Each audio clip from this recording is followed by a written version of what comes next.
10월 10일 성령 강림절 20번째 주일 예배에 오신 모든 성도님들을 주님의 이름으로 환영합니다. 예배자로 우리를 불러주신 하나님께 영과 진리로 함께 나아갑시다. 주께서 사람을 뒷길로 돌아가게 하시고 말씀하시기를 너희 인생들은 돌아가라 하셨사오니 주의 목전에는 천년이 지나간 어제 같으며 밤의 한순간 같을 뿐임이니이다. 영원 속에 계시며 무한하신 하나님, 오늘도 유한한 존재인 우리가 주님 앞에 나아가오니 예배를 통하여 성육신하여 주시는 그 하나님의 놀라운 신비를 만나는 놀라운 은혜의 시간이 되게 하여 주시옵소서. 거룩하신 우리 주 예수 그리스도의 이름으로 기도드립니다. 아멘. 찬송가 35장 큰 영화로신 주 1절과 4절을 찬송함으로 하나님께 영광 올려드리겠습니다.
오늘은 예배를 위하여 김보성 성도님의 기도로 함께 기도하겠습니다.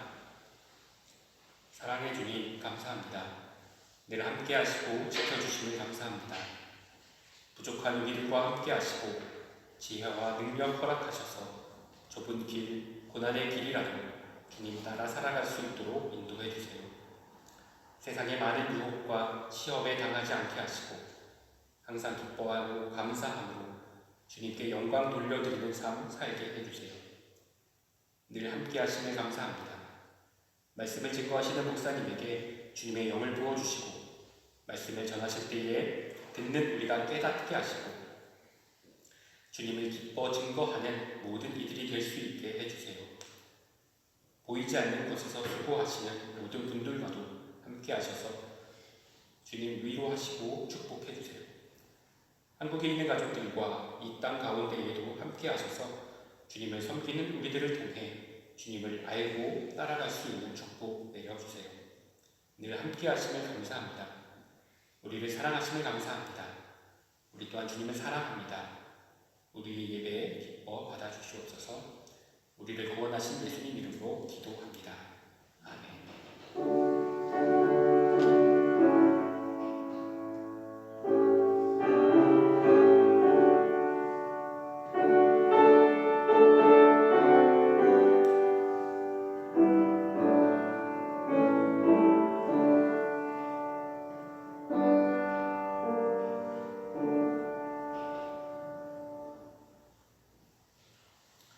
오늘 주시는 하나님의 말씀은 민수기 16장 1절부터 3절까지 말씀입니다.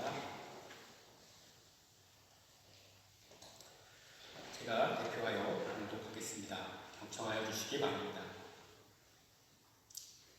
레위의 증손 고앗의 손자 이스라엘의 아들 고라와 르우벤 자손 엘리압의 아들 다단과 아비람과 벨렛의 아들 온이 당을 짓고 이스라엘 자손 총회에서 택함을 받은 자 곧 회중 가운데서 이름 있는 지휘관 250명과 함께 일어나서 모세를 거스르니라. 그들이 모여서 모세와 아론을 거슬러 그들에게 이르되 너희가 분수에 지나도다. 해중이 다 각각 거룩하고 여호와께서도 그들 중에 계시거늘 너희가 어찌하여 여호와의 총회 위에 스스로 높이느냐.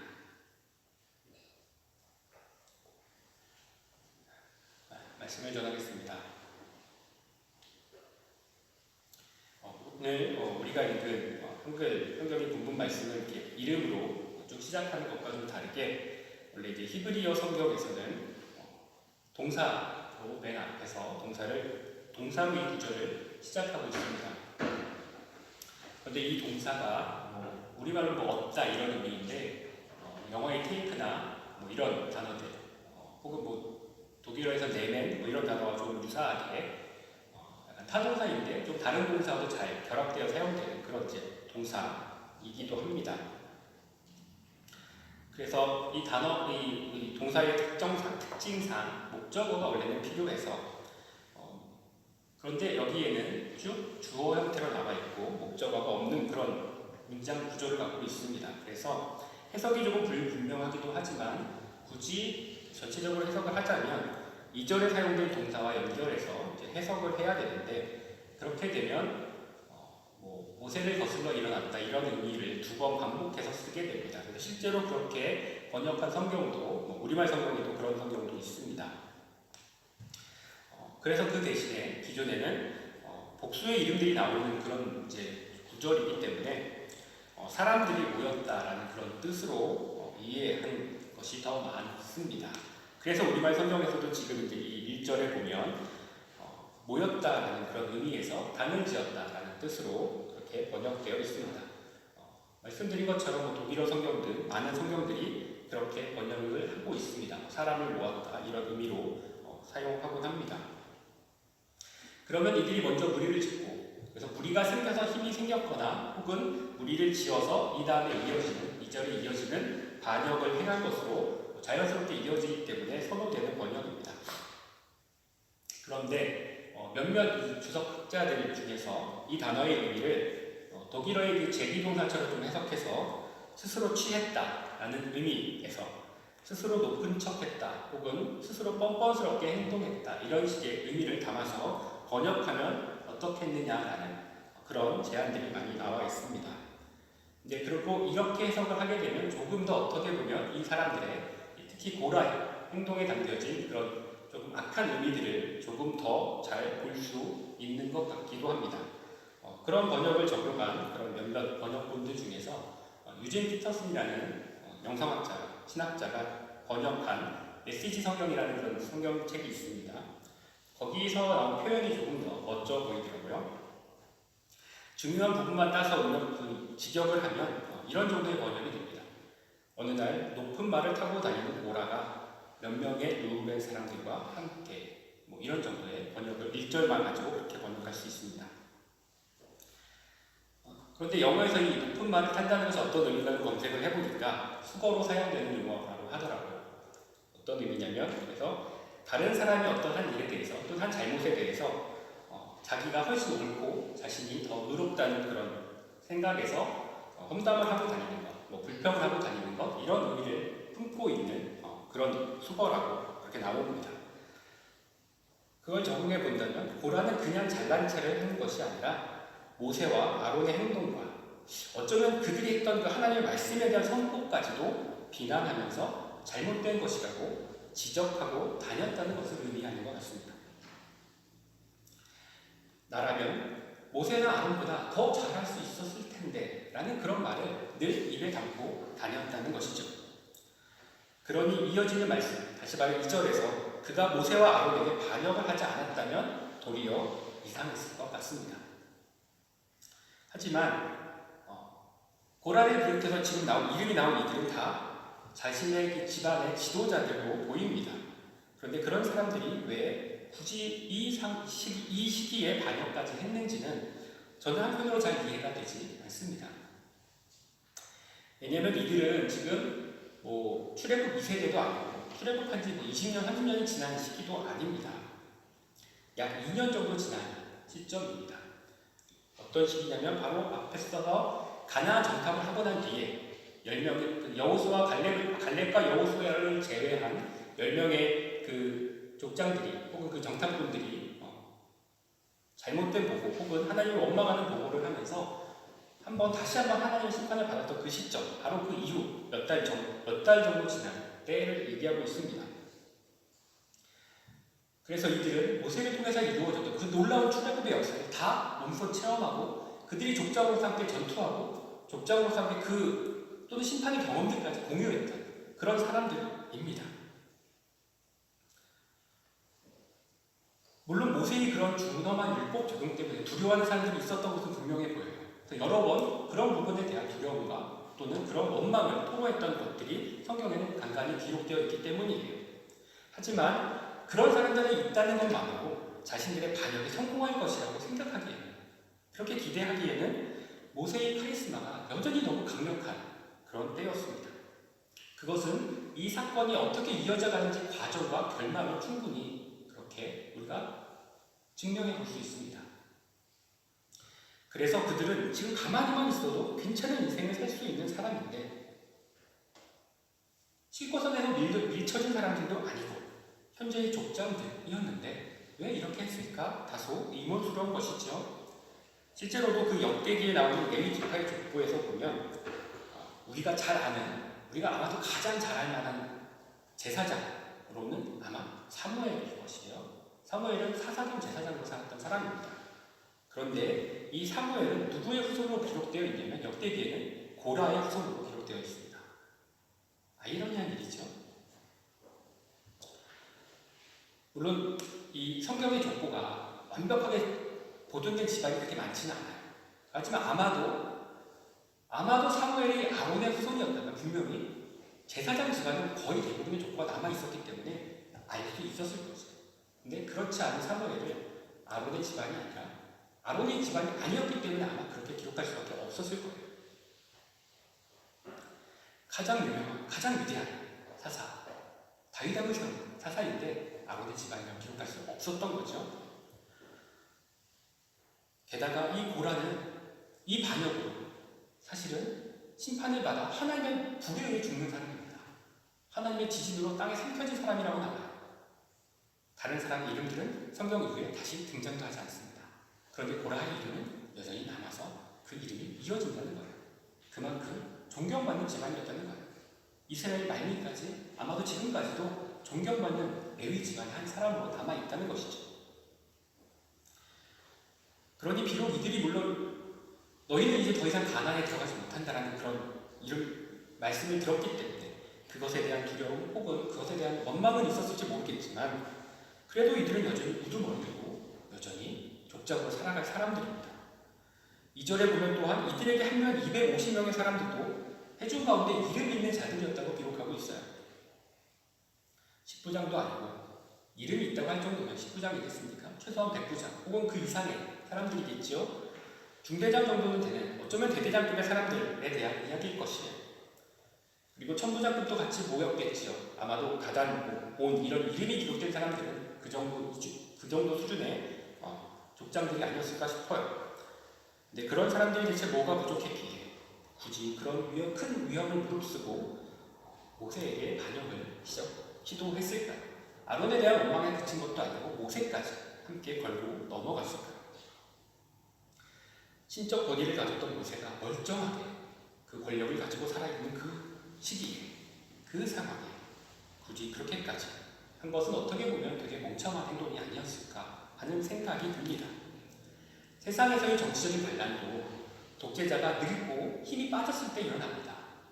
다윗에 대한 반란도 다윗이 많이 늙었을 때부터 시작되었어요.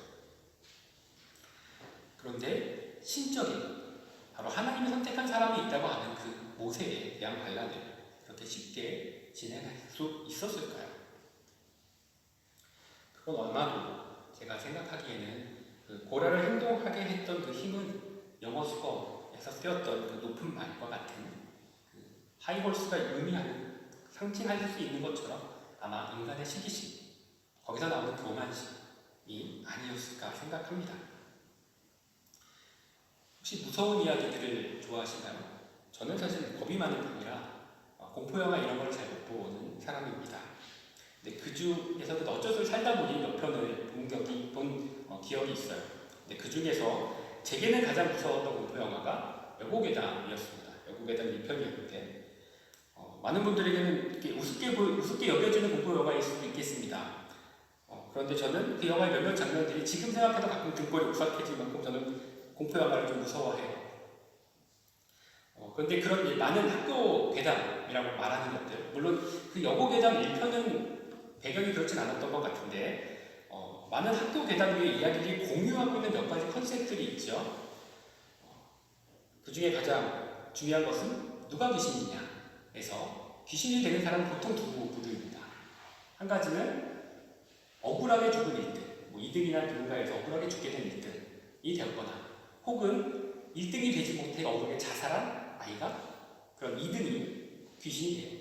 그런 아이들이 보통 귀신으로 이렇게 설정되어 나옵니다. 그것은 꼭 영화만이 아니라 우리가 이야기한 여러 학교에서 돌고 있는 모든 학교 괴담들의 바탕에 그 정도 이야기들이 보통 배경을 깔고 있습니다. 그런 이야기에서 절대 꼴등이 사고를 일으키거나 학교 문제아가 그런 일을 일으켰다라고 나오는 그런 공포 괴담은 거의 없습니다. 왜 그럴까요? 내가 꼴등이면 오히려 1등이 별로 신경 쓰이지 않습니다. 아무것도 아니에요. 쟤랑 나랑 다른 사람이죠. 그런데 내가 2등이 되면 1등이 신경 쓰입니다. 내가 만약에 독일식으로 노태가 1점 되면 1.0 받는 애가 신경 쓰이겠죠. 근데 내가 4.0 받는 애는 1.0하고 상관이 없어요. 어차피 나랑 쟤랑은 다른 애니까요. 경쟁도 안 하고 관심도 없습니다. 그게 사람이죠. 그런데 고라는 제사장이 된 그 레위 지파 중에서도 아론의 친사촌입니다. 즉 모세와 아론과 고라는 모두 레위의 아들 고핫의 손자예요. 단지 모세와 아론은 고핫의 첫째 아므람의 아들이고 고라는 둘째 이스하엘의 아들입니다. 아론은 물론 고핫의 장자의 장자, 즉 종갓집의 종손 같은 그런 입장이니까 나름 대제사장을 맡을 명분이 없는 건 아니겠죠. 그런데 문제는 사실 이 고핫이 레위의 둘째 아들이라는 데 있습니다. 레위의 종가는 고핫 집안이 아니고 게르손 집안입니다. 그러니 대제사장을 맡은 아론만 내가 장자이니까 우리 집안이 대제사장을 맡아서 옳다라고 말할 수 없는 거예요. 심지어 레위 지파 자체가 12지파 중에 바로 둘째입니다. 첫째는 르우벤이죠. 르우벤 레위를 이뤄줄 때 둘째 집안에게 소위 말하면 사실은 이 제사장 집안은 어떻게 보면 이 시기에 왕이 없던 시기였기 때문에 전체 집안의 장자와 같은 그런 여러 가지 역할을 맡는, 우리도 제사를 어디서 지냅니까? 종갓집에서 지내죠. 다 첫째 집안에서 제사를 지냅니다. 당연히 전체 민족의 제사를 담당하는 지파는 사실은 르우벤이었어야 하죠. 그러나 우리가 알고 있듯이 야곱의 일생 이야기에서 르우벤이 어떻게 장자의 역할을 잃게 되는지 나옵니다. 그래서 이런 것이긴 하지만 어쨌든 레위는 둘째로서 그 집안의 종가에 해당하는 역할을 맡게 되었어요. 그런데 또 그 중에서 레위의 첫째가 아니라 레위의 둘째인 고핫에게 이어진 것이죠. 그랬다면 고핫에게서만 갑자기 대제사장은 첫째 아들이지라고 말하기가 어려운 것이죠. 그래서 아론이 내가 장자이기 때문이라고 말할 수 없는 상황인 것이에요. 어떻게 보면 계속 차자의 우선순위를 간다면 고라의 집안이 대제사장 집안이 맞다고 주장할 수 있는 여건이 있는 거예요. 이러한 대제사장이 맡겨진 그런 배경 때문에 제사장인 레위인들 중에서 고라 가문이 속한 바로 고핫 가문이 가장 중요한 모든 역할을 도맡아서 하게 됩니다. 그래서 그들에게 맡겨진 것은 회막 안에 놓여있는 물품들, 즉 언약궤와 여러 성물들을 관리하고 옮기는, 운반하는 일이 맡겨졌어요.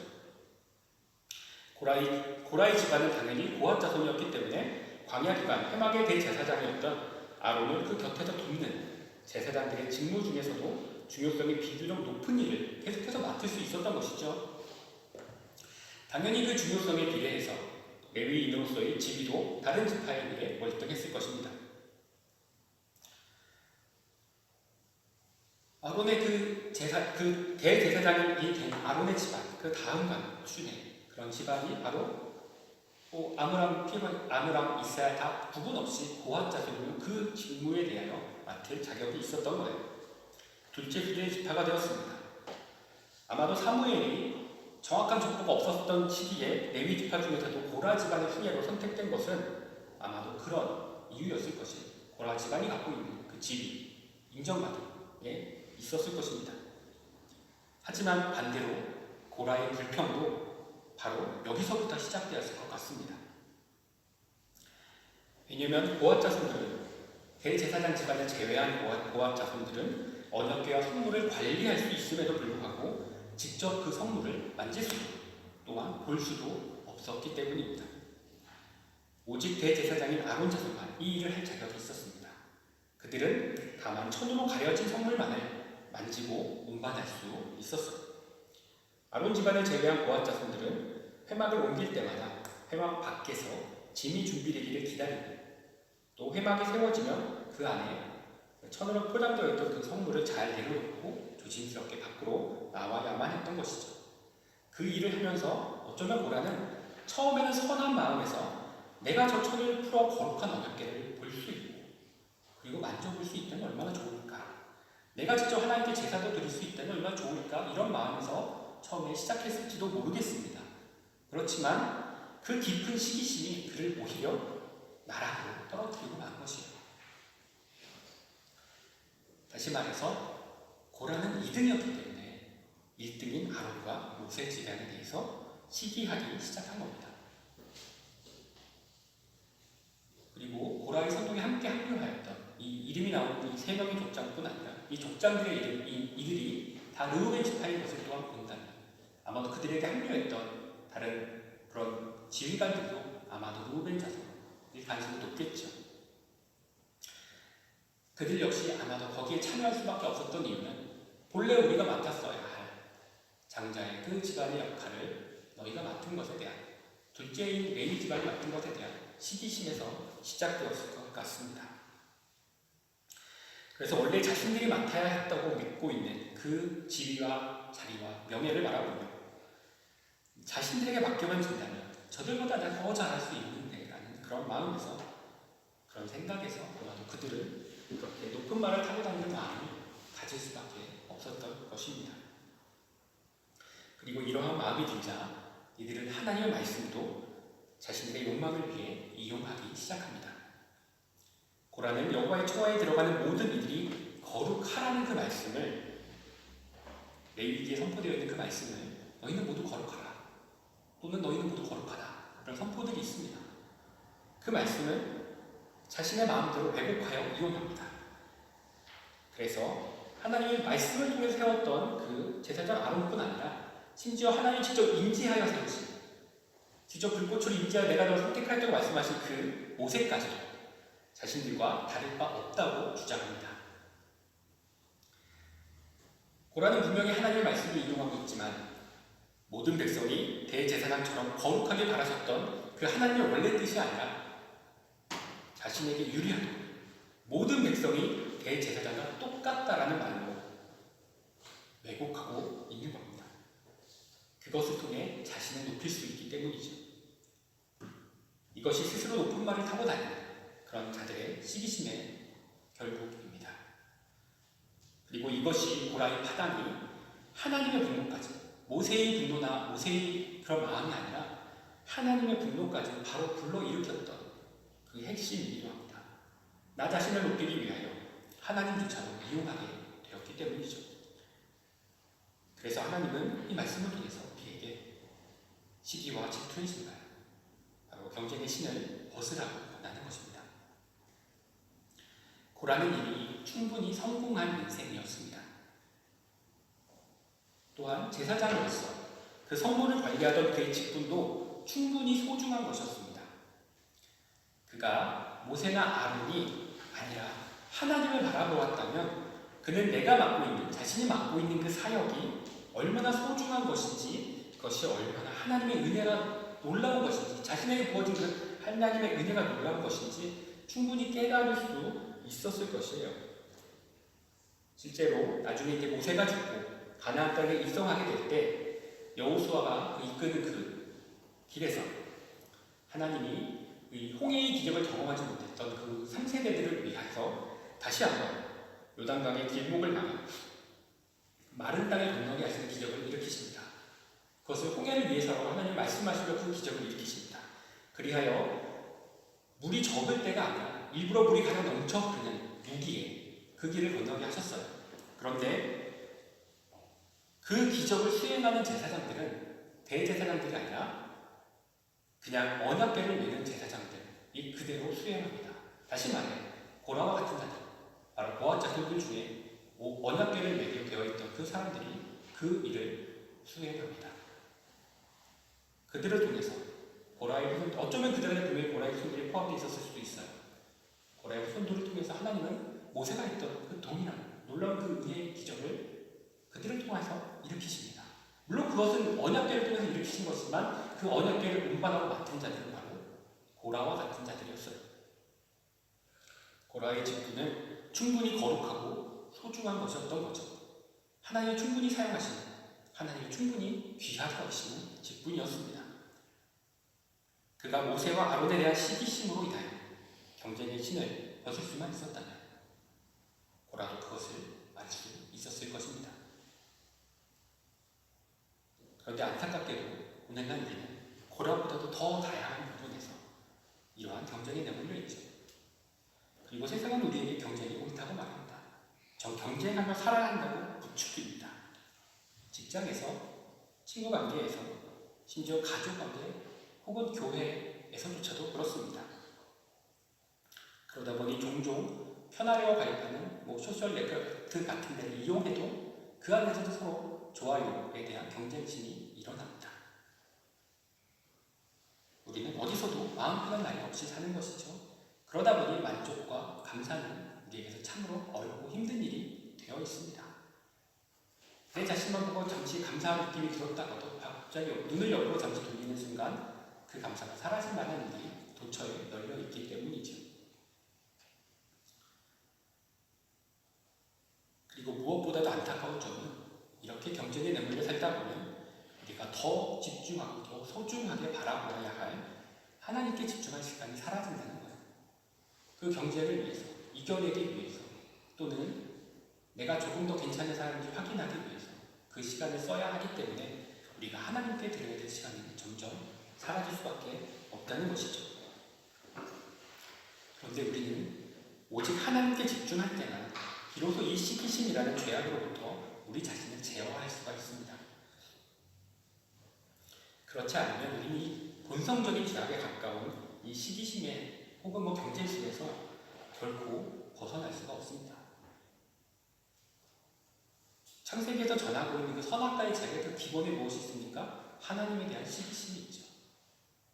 우리는 원죄로부터, 우리가 소위 말하는 원죄로부터 이어지는 그 가장 본질적인 죄 중에 하나가 시기심인 거예요. 나보다 더 나은 존재를 감당하지 못하는. 그렇기 때문에 우리는 하나님에게 집중할 때 외에 그것을 결코 버릴 수 없습니다. 그래서 우리는 교회를 다녀도 남들보다 더 나은 학력, 더 많은 재산, 더 좋은 가정, 더 좋은 집, 심지어 거기에 더하여 더 좋은 신앙, 남들보다 조금 더 나은 신앙이라는 허울 좋은 이름까지 더하여서 이같이 조금만 더 하는 그런 순환에 빠져서 허우적대는 안타까운 삶의 쳇바퀴를 벗어나지 못한 그리스도인, 그런 기독교인이 되고 맙니다. 그렇게 어디서든지 계속해서 다른 사람과 나를 비교하며 교회의 열심도 경쟁심에서 시작하고 삶의 열심도 경쟁심에서 시작하는, 그래서 무엇인가 자랑할 만한 삶을, 자랑할 만한 그 무언가를 계속해서 찾아 나를 꾸며가며 그렇게 살다가 어느 순간 중심을 잃게 되면 고라처럼 높은 말을 타다 낙마해버리는 그러한 인생이 될 수 있습니다. 우리가 집중해야 하는 것은 다른 사람과의 경쟁이 아니라 우리를 구원하시고 우리에게 당신의 그 귀한 사명을 맡겨주신 그 하나님이십니다. 그 하나님이 우리를 위하여 십자가를 지셨고 우리를 불러 교회를 세우셨다는 것, 그리고 우리를 통해 당신의 복음이 온 세상에 선포되기를 기대하고 계신다는 그것입니다. 우리가 그것을 위하여 부름받았고 우리가 그것을 위하여 소명도 받았으며 그 비전을 중심으로 우리의 삶을 하나님이 지금까지 여기까지 이끌어 오셨다는 그 진리를 믿는다면 지금 바로 오늘 살고 있는 이 내 삶이 얼마나 거룩하고 얼마나 소중하고 또한 얼마나 자유로운 것인지 비로소 알 수 있을 것입니다. 그러므로 경쟁의 신을 보고 하나님을 바라보시며 참으로 자유롭고 그리고 복된 인생을 사실 수 있으시기를 주님의 이름으로 축복합니다. 우리 기도하겠습니다. 오늘 주신 말씀을 통해서 경쟁의 신을 벗지 못했던 고라가 시기심으로 인해 하나님을 거역하고 심판에 이르렀던 것처럼 우리도 어쩌면 나의 욕심을 위해 하나님의 말씀을 모용하고 왜곡하고 있지는 않았는지 돌아보게 하옵소서. 우리가 그러한 죄악 속에 빠지지 않을 수 있도록 다른 사람이 아니라 오직 하나님을 바라볼 줄 아는 그러한 당신의 자녀들이 되게 하여 주옵소서. 그래서 우리들 한 사람 한 사람에게 주신 그 귀한 소명을 쫓아서 우리의 삶을 주님 앞에 온전히 드릴 수 있는 정말로 주님을 사랑하는 주님의 아들과 딸이 될 수 있도록 그렇게 주의 성령께서 우리에게 붙잡아 주시옵소서. 이 모든 말씀 우리 주 예수 그리스도의 이름으로 기도합니다. 아멘. 이제 주신 말씀을 생각하며 찬송가 455장 주님의 마음을 본받는 자 1절과 2절을 찬송하겠습니다.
시기와 질투가 가득한 세상 속에 살고 있지만 그러한 허상을 쫓기보다 하나님을 바라보기를 소망하며 작은 예물이라 하더라도 우리의 전부를 담아서 주님께 내어드리는 그렇게 드려진 이 모든 예물이 오직 주님의 나라와 영광을 위하여 30배, 60배, 100배의 결실을 맺게 하여 주시옵소서. 또한 예물을 드린 모든 성도님들 손 위에도 주님의 복을 더하여 주셔서 그 삶의 필요들이 온전히 채워지게 하여 주옵소서. 그리고 이 예물을 사용하는 우리 갈수리 한일교회가 주 안에서 서로가 깊이 사랑하는 은혜의 공동체, 나눔의 공동체가 되도록 성령의 충만함을 허락하여 주시옵소서. 감사드리며 우리 주 예수 그리스도의 이름으로 기도드리오며 이제는 질투의 신을 벗고 하나님 앞에 선 진실한 삶을 살아가는 주님의 말씀을 듣고 창조의 하나님의 섭리와 하나님의 인도하심을 온전히 따르기로 결단하는 우리 갈수리 한인교회의 모든 성도님들과 그 가족 위에 그리고 우리가 떠나온 조국과 우리가 머물고 있는 이 나라 위에도 여호와가 복을 주시고 지키시기를 원하며 여호와가 그 얼굴을 비추사 은혜 베푸시기를 원하며 여호와가 그 얼굴을 향하여 드사 평강 주시기를 성부와 성자와 성령의 이름으로 축원하옵나이다. 아멘.